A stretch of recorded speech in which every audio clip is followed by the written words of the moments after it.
जय हिंद दोस्तों, मैं राजकमल आपसे का स्वागत करता हूं स्टडी एंड अपडेट्स में। और आज के इस वीडियोस में हम लोग सीआईएसएफ फायरमैन का सिलेबस डिस्कस करने वाले हैं कि आर्मी एग्जाम में क्या सब पूछा जाएगा।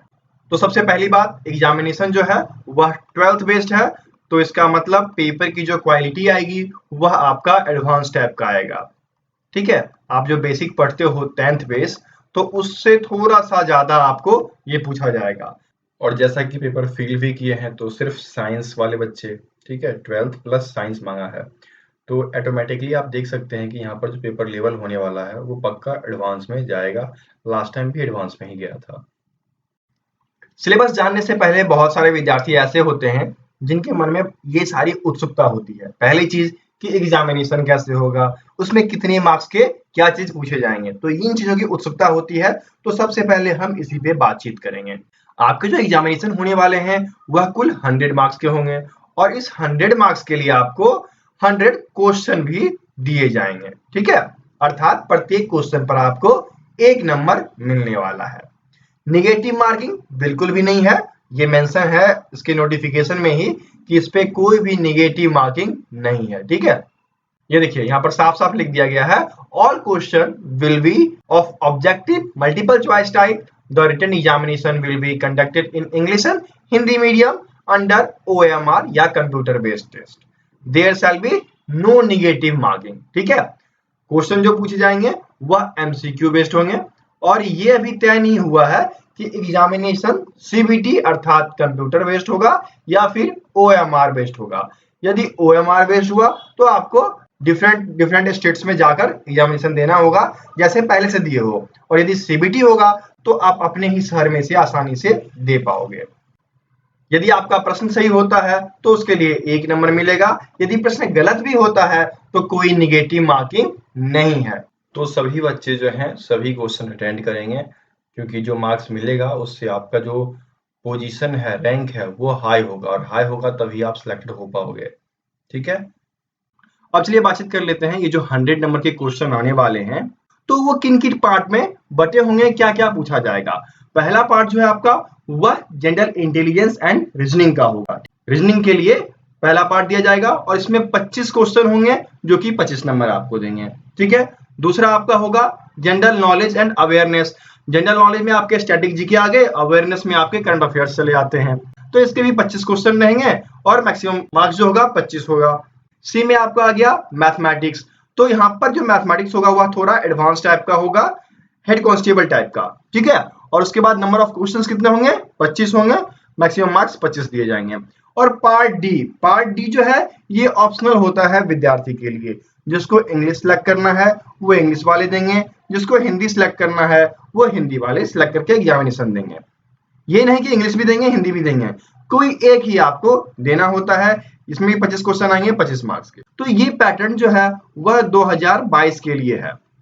जब बच्चों ने 2018 में एग्जामिनेशन दिया था, ये पहले 2018 में एग्जामिनेशन हुई थी सीआईएसएफ फायरमैन की और हुई थी 15/7/2018 को एग्जामिनेशन हुई थी। उस समय भी बहुत अच्छी खासी क्लासेस मैंने चलाई थी और बच्चों ने पार्ट लिया था, बहुत सारे बच्चे सिलेक्टेड भी हुए थे। ठीक है, तो उस समय जो पैटर्न था उसमें 5 पार्ट हुआ करता था। 5 पार्ट में कुछ विशेष नहीं था, मतलब 20 क्वेश्चन 20 मार्क्स के और 5 पार्ट हुए तो ये मिलाकर 100 हो गए।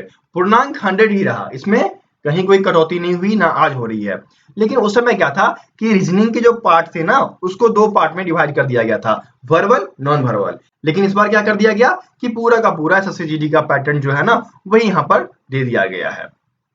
अंतर क्या है, जीडी में आपको 90 मिनट्स का टाइम दिया जाता है और यहाँ पर आपको 120 मिनट का टाइम दिया जा रहा है, अर्थात 2 घंटे का एग्जामिनेशन आपका होने वाला है। ओके, समझ गए यहां तक? कोई भी दिक्कत आती है तो कमेंट बॉक्स में कमेंट कीजिए। अब चलते हैं सिलेबस में क्या पूछा जाएगा, कहां से थोड़ा बहुत पढ़ना है। आज की वीडियो में हल्का ही बताऊंगा कि पढ़ना कौन सी बुक से है। नेक्स्ट वीडियो जो बनाऊंगा बेस्ट बुक के लिए तो वो आप देखना, उसमें सारी डिटेल्स दी जाएगी। वैसे एक झलक दिखला दूं आप सबको, आप सभी के लिए ये सब बुक मंगवा लिया गया है, इन सब से तैयारी करवाई जाएगी आप सबकी। ठीक है, तो चलिए सबसे पहले मैथ का सिलेबस देख लेते हैं। तो मैथ्स के सिलेबस में सबसे पहले क्या आता है, नंबर सिस्टम आता है। नंबर सिस्टम मतलब संख्या पद्धति। ठीक है, ये आपका पहला चैप्टर होगा और जैसा सिलेबस में है वैसे ही क्लासेस लूंगा मैं इस बार। मैथमेटिक्स और हिंदी के क्लासेस मैं लूंगा और जीके एवं साइंस की जितने भी क्वेश्चंस होंगे वो आपको तिवारी सर बताएंगे। ठीक है, तो क्लासेस इस बार लगातार होने वाली है, आप सभी जुड़े रहिएगा चैनल के साथ और इसे अपने दोस्तों के बीच शेयर भी करते रहिएगा। सेकंड जो आता है वह आपका आता है फ्रैक्शन भिन्न। भिन्न दो टाइप के होते हैं, साधारण एवं दशमलव भिन्न। ओके, तो ये चीजें यहां पर आ गई। नेक्स्ट आपका आता है सरलीकरण, सिंप्लीफिकेशन, जो कि बेसिक है, ये चीजें आपको पता होगी। और सिंप्लीफिकेशन के साथ साथ नेक्स्ट क्या चला आता है, एलसीएम एंड एचसीएफ, लघुत्तम समापवर्तक एवं महत्तम समापवर्तक। फिर उसके बाद जो दो आते हैं, एक तो वर्ग वर्गमूल हो गया, दूसरा घातांक एवं करनी हो गया। ठीक है, ये पार्ट चले आते हैं। यहाँ पर जो 6 और 7 में दिया गया है square root and cube root and exponents and causes, तो ये चले आते हैं आपके एक पार्ट में। ये इसके 2-3 क्लासेस होंगे, उसी में खत्म हो जाएगा। नेक्स्ट आपका है औसत, एवरेज, उसके बाद प्रतिशत। ये सारी चीज आपने एसएससीजीडी में पढ़ा होगा, वहां पर थोड़ा सा लोअर वर्जन था, यहाँ पर थोड़ा सा हायर हो जाएगा। ठीक है, क्वेश्चन में थोड़ा बहुत अंतर आएगा, डिफिकल्टीज हल्का यहाँ पर बढ़ जाती है। ओके, नेक्स्ट देखिए आपका जो है वह हो जाएगा एज रिलेटेड क्वेश्चंस, आयु संबंधी। फिर आपका आता है प्रॉफिट लॉस। फिर देखिए एसएससीजीडी में आपने पढ़ा होगा अनुपात समानुपात, लेकिन यहाँ पर अनुपात समानुपात के साथ साथ मिश्रण एवं गठबंधन। ठीक है, मिक्सचर एंड एलिगेशन, ये चीजें चली आती है, तो ये थोड़ा आपका हार्ड हो जाएगा यहाँ पर। नेक्स्ट आपका आता है पार्टनरशिप, जो कि एसएससीजीडी में नहीं था, यहाँ पर ये दिया गया है। उसके बाद देख लीजिए टाइम एंड डिस्टेंस, समय एवं दूरी, ये हमेशा आता रहा है और अभी पूछा जाएगा। नेक्स्ट आपका समय और काम। ठीक है, और इसके साथ साथ एक यदि छूट रहा है तो वह रेलगाड़ी संबंधी। ठीक है, रेलगाड़ी संबंधित जो प्रश्न होता है वो चीज भी आपसे पूछा जा सकता है, तो उसका भी एक चैप्टर आपको अलग से करवा दिया जाएगा। नेक्स्ट देखिए आपका यहाँ पर दिया गया है साधारण ब्याज, चक्रवृद्धि ब्याज, ये दोनों एक हो गए। अगला देख लीजिए क्षेत्रमिति, यहाँ तक तो कॉमन रहता है, लेकिन सीआईएसएफ फायरमैन के एग्जाम में आपको अलजेब्रा भी पूछा जाएगा, बीजगणित, ट्रिगोनोमेट्री भी पूछा जाता है एवं डाटा इंटरप्रिटेशन। ठीक है, ये चीजें यहाँ पर थोड़ी बढ़ जाती है। तो 3 चैप्टर ये हो गया, एक रेलगाड़ी का हो गया और एक देख लीजिए मिश्रण एवं गठबंधन। ठीक है, मिक्सचर एंड एलिगेशन, ये यहाँ पर बढ़ गया। तो मैथ में कुल 4 से 5 ऐसे चैप्टर्स हैं जो कि एसएससीजीडी से डिफरेंट हैं, वो आपको यहाँ पर रीड करने हैं। आगे बढ़े, अब देख लीजिए रीजनिंग की बारी आती है। तो रीजनिंग आपको पता है 2 टाइप के होते हैं, वर्बल, नॉन वर्बल। तो वर्बल में आपको पता है क्या सब आता है, बेसिक में आपने क्या सब पढ़ा है। तो बेसिक में हम सीरीज से शुरू करते हैं, श्रेणी क्रम से।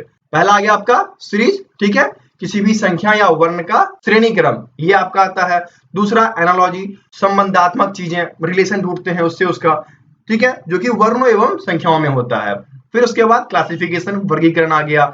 फिर देखिए कोडिंग, डिकोडिंग, ये सब इंपॉर्टेंट पार्ट है और ये सब स्टार्टिंग की चीजें हैं। ठीक है, यदि आप ये सब सीख जाते हो तो आगे के जो प्रश्न है वो आप आसानी से कर पाते हो। जैसे कि आपका यहाँ पर देखिए नेचुरल जंबल वर्ड वगैरह हो गया, तो जब ये सब चीजें सीख जाओगे ना तो आप ये 5th चैप्टर जो है उसको आसानी से कर पाओगे। फिर उसके बाद 6ठा चैप्टर देख लीजिए, अंक या वर्ण का क्रम, ये सब इनसे रिलेटेड है। अगर ये सब सीख जाते हो तो आप इन 2 चैप्टर को कर पाओगे, जो कि यहाँ पर थोड़ा सा हार्ड रहेगा ये। नेक्स्ट आपका हो जाएगा रिश्ते संबंधी, ब्लड रिलेशन। उसके बाद आपका डायरेक्शन, दिशा संबंधी। दिशा संबंधी के बाद जो नेक्स्ट आपका आता है वह होता है ग्रुप एनालिसिस, ठीक है, समूह विश्लेषण। उसके बाद आपका कैलेंडर वाला आ जाएगा। उसके बाद आपका पजल टेस्ट, जो कि बहुत ही इंपॉर्टेंट होता है इन एग्जाम में, ये आएगा। फिर देखिए अर्थमेटिक एंड इंटेलेक्चुअल ऑपरेशंस, ठीक है, गणितीय क्रियाएं जो होती हैं, ये सब क्लासेस प्रॉपरली वैसे हैं भी। यदि आप देखना चाहते हो तो सीआईएसएफ का रीजनिंग का प्लेलिस्ट देख लो, हिंदी का प्लेलिस्ट देख लो, तो वो सभी अवेलेबल हैं। चीजें उसी के आसपास घूमेगी और वही चीजें शायद हो सके दोबारा पढ़ना पड़े आपको, तो वो चीजें अवेलेबल है, आप देख सकते हो। ठीक है, बाकी जो क्लासेस नए आएंगे उसमें आपको नए नए क्वेश्चंस देखने को मिलेंगे जो अभी के एग्जाम में पूछे गए हैं। तो ये सारी चीजें हो गई। नेक्स्ट आपका आता है रैंकिंग टेस्ट। उसके बाद आता है आपका वेन डायग्राम, जो कि वीवीआई है, वेन डायग्राम, ठीक है। उसके बाद आपका आता है इंसर्टिंग मिसिंग कैरेक्टर, जो चिन्ह गायब हैं उनको सम्मिलित करना, वर्ण को सम्मिलित करना। उसके बाद क्यूब एंड डाइस आ जाएगा, प्रॉब्लम सॉल्विंग, समस्या को सुलझाना, ये। उसके बाद एनालिटिकल रीजनिंग, ठीक है। तो ये सभी चीजें आपके वर्बल में आती है और नॉन वर्बल में आपके डायग्राम्स वगैरह चले आएंगे, जिसके अंतर्गत ये 4 चीजें होती हैं और हमेशा आप इसको पढ़ते आए हैं। इसमें सिर्फ डायग्राम्स ही देखने को मिलते हैं और इसके एक क्लासेस होंगे, उसमें आप समझ जाओगे। इसमें क्या आता है, सीरीज टेस्ट आता है, एनालॉजी आता है, क्लासिफिकेशन आता है, कंपटीशन ऑफ फिगर आता है। उसके बाद रिफ्लेक्स मिरर, ठीक है, या फिर मिरर इमेज, मिरर, ठीक है, या फिर मिरर इमेज। दर्पण में छवि कैसे बनती है, ये चीजें। तो ये 4-5 चैप्टर यहाँ पर आपको सीखने को है। ठीक है, रीजनिंग समाप्त हो गया, आगे बढ़े। अब अगला आपका सामान्य ज्ञान जीके। तो जीके के सिलेबस में जो मेन है वो 2 पार्ट में होता है। एक तो आपका स्टैटिक जीके हो गया, दूसरा आपका करंट अफेयर्स वाला हो गया। तो स्टैटिक जीके के अंतर्गत आप सब दिन पढ़ते आए हैं प्राचीन इतिहास, आधुनिक भारत का इतिहास, मध्य भारत का इतिहास, ये चीजें। आजकल ये सब क्वेश्चन 1-2 पूछी जाती है। तो क्या करना है, फोकस जो अपना रखना है वह आपको करंट अफेयर्स पे रखना है, क्योंकि करंट की चीजें बहुत पूछी जा रही है और स्टैटिक जीके जो है वो बहुत कम पूछे जा रहे हैं। पूछे क्या जाएंगे वो मैं चर्चा कर लेता हूँ। तो ये आ गया आपका पहला भारत का इतिहास, दूसरा आपका आ गया भारतीय संविधान या फिर इंडियन पॉलिटी। ठीक है, तो वो चीजें पूछी जाएगी। नेक्स्ट आपका आ गया भारत का भूगोल। भारत के भूगोल में क्या सब पूछेगा, यहाँ की मिट्टियां कैसी हैं, यहाँ का प्रमुख शिखर कौन सा है, यहाँ का राष्ट्रीय उद्यान कैसा है, यहाँ पर प्रमुख शोध संस्था कौन सी है, ये सब चीजें पूछी जाती हैं। ठीक है, नेक्स्ट आपका आता है इंडियन इकोनॉमी, भारतीय अर्थव्यवस्था। नेक्स्ट देखिए जो इंपॉर्टेंट है वो है विविध। विविध और कंप्यूटर, कंप्यूटर इस बार बढ़ता चला गया है, तो विविध और कंप्यूटर हो जाएगा। इसके साथ साथ फिजिक्स, केमिस्ट्री और बायो, ये चीजें जुड़ती चली जाएगी। ठीक है, भौतिकी, रसायन और जीव विज्ञान,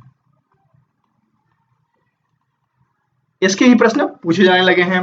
तो आपको इन सभी को पढ़ना पड़ेगा। और एक विविध जैसे रह गया था, तो विविध में आप देख लीजिए क्या होता है, जनसंख्या क्या है, राज्य, पशु और प्रतीक, ये सब चीजें हो गई। महत्वपूर्ण दिन कौन सा है, इंपॉर्टेंट डे। ठीक है, उसके बाद अवार्ड्स वगैरह चले आते हैं, तो ये सब चीज विविध में आता है। ठीक है, तो ये सब चीज आपको यहाँ पर पढ़ना है। उसके बाद ये जो करंट अफेयर है ये सबसे मेन मुद्दा होता जा रहा है आजकल। आजकल करंट अफेयर्स बहुत ज्यादा पूछे जाते हैं।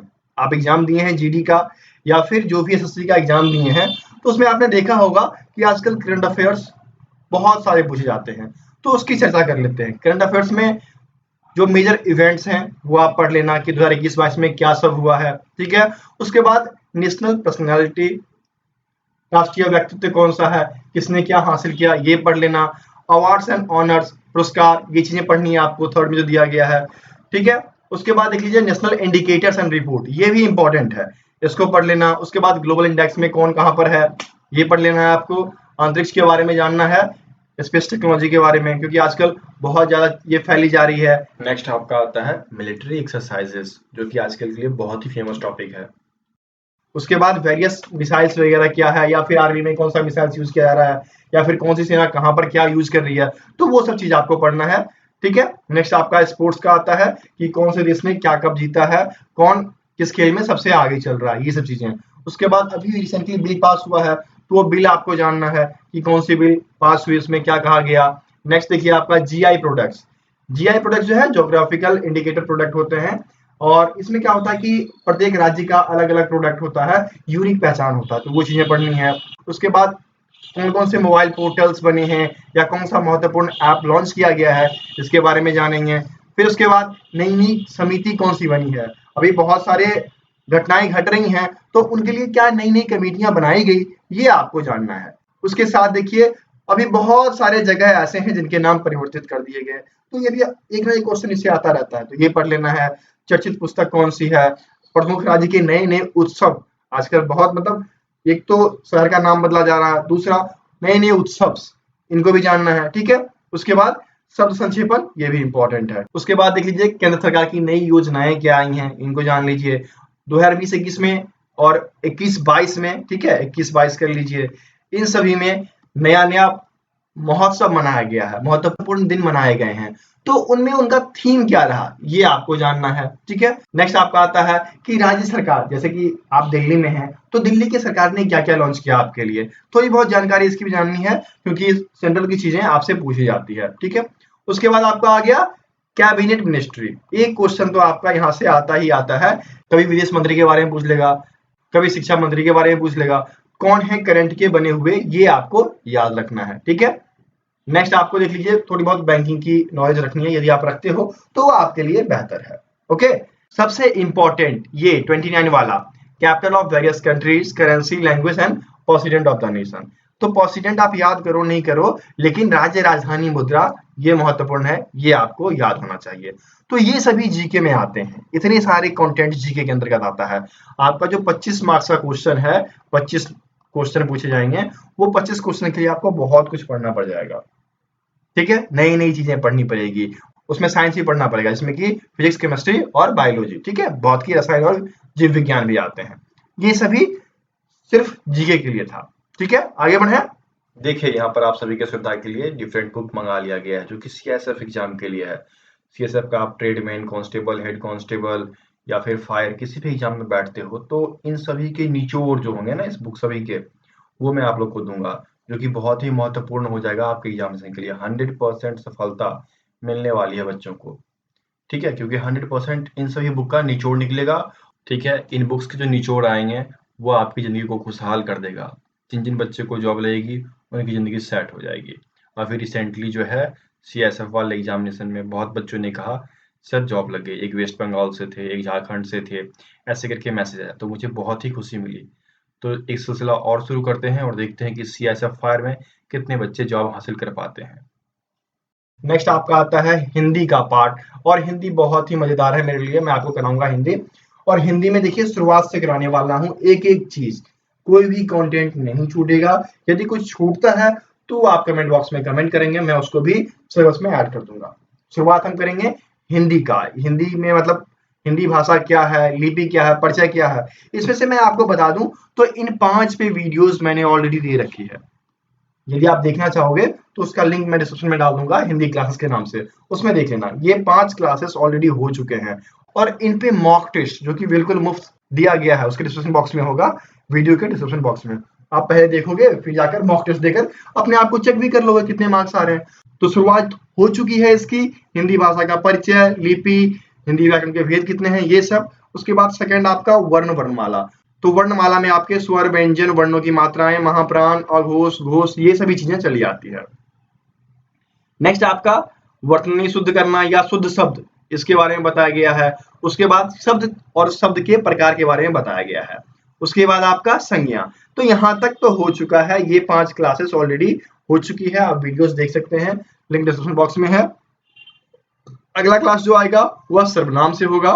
तो हम लोग आगे सर्वनाम, विशेषण, क्रिया, क्रिया विशेषण, लिंग, वचन, कारक, काल, उपसर्ग एवं प्रत्यय, संधि, समास, श्रुति संभिन्नार्थक शब्द, विपरीतार्थक शब्द, पर्यायवाची, अनेक शब्दों के लिए एक शब्द, मुहावरे एवं लोकोक्तियां, त्रुटियां छांटना और पठित गाद्यांश, रिक्त स्थानों को भरना होता है। उसके बाद प्रमुख कवि एवं उनकी कृतियां, ये चीजें पढ़ने वाले हैं। ये कुल 21 चीजें हैं और इनके साथ साथ मैं और भी कुछ इंपॉर्टेंट चीजें करा दूंगा इनके बाद, जब ये कंप्लीट हो जाएंगी तो। और उसमें आपके जैसे आ जाएंगे रस आ जाएगा, रस आ जाएगा, फिर आपका छंद आ जाएगा, ठीक है, पाठ बोधन हो जाएगा। ये कुछ चीजें हैं जो कि मैं बाद में आपको एक्स्ट्रा क्लासेस के रूप में दूंगा, जो इंटरेस्टेड होंगे वो लीजिएगा। ठीक है, इससे आपका पूरा का पूरा हिंदी बहुत ही स्ट्रांग हो जाएगा। तो यहाँ तक तो समझ गए हिंदी वाले। हिंदी वाले यहाँ पर लीव कर सकते हैं क्लास को। बाकी इंग्लिश वाले जिनको इंग्लिश करना है उनको मैं बता दूं कि इंग्लिश का जो बेसिक रहता है वही चीजें पूछी जाती है, इंग्लिश में बहुत ज्यादा एड ऑन नहीं किया जाता है। आपको सबसे पहले कॉमन एरर पे ध्यान देना है, और उस कॉमन एरर में आपके पार्ट्स ऑफ स्पीच चले जाते हैं, जो कि noun, pronoun, adjective, verb, adverb, preposition, conjunction, ठीक है, और इंटरजेक्शन, ये भी होता है। ये 8 चीजों से मिलकर पार्ट्स ऑफ स्पीच तैयार होता है और इसी से कॉमन एरर को निकाला जाता है। नेक्स्ट आपका आता है नरेशन, उसके बाद आपका आता है वॉइस, उसके बाद आपका आता है सेंटेंस इंप्रूवमेंट। तो ये सारी चीजें यहाँ पर वर्णित कर दी गई है। किसी को इसका पीडीएफ चाहिए तो वो डिस्क्रिप्शन बॉक्स में जाकर डाउनलोड कर सकता है। ठीक है, नेक्स्ट आपका आ गया टेंस, कंप्रीहेंशन। कंप्रीहेंशन से तो 5 मार्क्स आ ही जाते हैं। उसके बाद आर्टिकल्स 2 मार्क्स से आ ही जाते हैं। फिर उसके बाद फिल इन द ब्लैंक्स हो गया, राइट वर्ड डालना होता है, वोकैबुलरी टेस्ट हो गया, स्पेल टेस्ट हो गया, आइडियम एंड फ्रेजेस। तो इंग्लिश के इतने ही कंटेंट बहुत ज्यादा हो जाते हैं जब आप पढ़ना शुरू करते हो तो। ठीक है, तो इस प्रकार से ये आपका सिलेबस का वीडियो था आज का, ये आपका पूरा होता है। और जो आगे स्टडी होने वाली है वो आपको सीआईएसएफ के विभिन्न बुकों से करवाई जाएगी। और नेक्स्ट वीडियो जो लाऊंगा वह सीआईएसएफ के बुक के बारे में बताऊंगा कि कौन सी बुक जो है वह सबसे बेस्ट है आपके लिए। कोई भी क्वेश्चन आपके माइंड में आ रहा हो, कोई भी दिक्कतें आपको समझ में आ रही हो और पूछना चाहते हो, तो कमेंट बॉक्स पड़ा हुआ है, कमेंट बॉक्स में आप कमेंट कर सकते हो। और यदि आपको हमसे कांटेक्ट करने का मन है तो आप हमें व्हाट्सएप या फिर टेलीग्राम इस पे कांटेक्ट कर सकते हो। नंबर क्या है? 7979946092। ठीक है, स्टडी एंड अपडेट्स। तो जिनको मुझसे कोई सवाल करना हो वो इस पे व्हाट्सएप या टेलीग्राम पे मैसेज कर सकते हैं। और सीआईएसएफ फायरमैन के पीडीएफ या फिर बेस्ट बुक के लिए आप इस लिंक को फॉलो कर सकते हो। मैं इस लिंक को डाल दूंगा नीचे। आप यहां से जाकर देख सकते हो कि कौन सा बुक बेस्ट है और कौन सी पीडीएफ आपको पढ़नी चाहिए। ठीक है, यहाँ पर सारे पीडीएफ इंग्लिश हिंदी सभी दिए गए हैं। यदि इंग्लिश चाहिए तो इंग्लिश पे क्लिक कीजिएगा, जिसको हिंदी चाहिए वो हिंदी पे क्लिक करेंगे।